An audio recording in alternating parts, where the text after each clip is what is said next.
ఏలూరు జిల్లా వేలేరుపాడులో తెల్లవారుజామున జరిగిన అగ్ని ప్రమాదంతో విషాదం చోటు చేసుకుంది. మంటల ధాటికి ఇద్దరు మహిళలు సావిత్రి, పూలమ్మ సజీవ దహనమయ్యారు. మహిళలు నిద్రిస్తున్న సమయంలో ఇంటికి మంటలు అంటుకున్నాయి. అగ్నికీలలు ఎగిసిపడడంతో బలగాని సావిత్రి, ఆమె అక్క సిగ పూలమ్మ మృతి చెందారు. పూలమ్మ తెలంగాణలోని సూర్యాపేట జిల్లా నుంచి సోదరి వద్దకు వచ్చినట్లు స్థానికులు తెలిపారు. మంటల ధాటికి మహిళలు నివాసముంటున్న ఇంటితో పాటు పొరుగునే ఉన్న మరో ఇల్లు పూర్తిగా దగ్ధమైంది.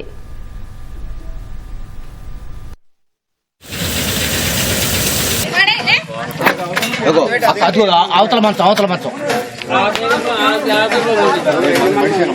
మనిషి అలా అదిగో అలా చెయ్యి అదిగో అలా అదిగోరా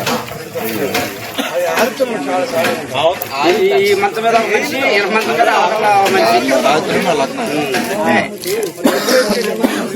అలా అర్ధరాత్రులు స్టేషన్ కంటే ఇదేంటి ఏంటో అర్థం కావట్లా. ఇది కూడా చూస్తే అప్పుడు తెలిసింది. ఇది ఉంది కదా.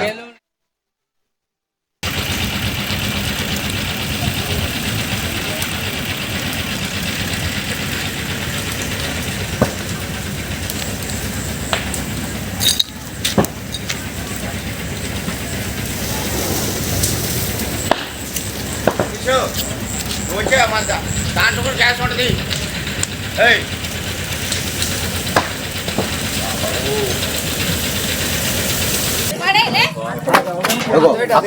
అవతల మంచం మనిషి అలా అదిగో అలా చెయ్యి అదిగో అలా అదిగోరా ఈ మంచం మీద మనిషి మంచం మీద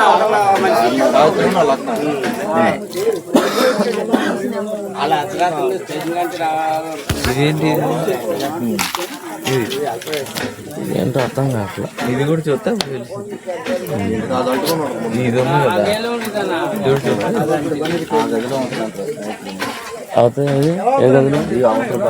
అవతల పక్క చేతి గాజులు కూడా అనుమానం లేదు. ఎవరినండి అన్న ఇప్పుడు ఎట్టపోతాం అన్నా లైట్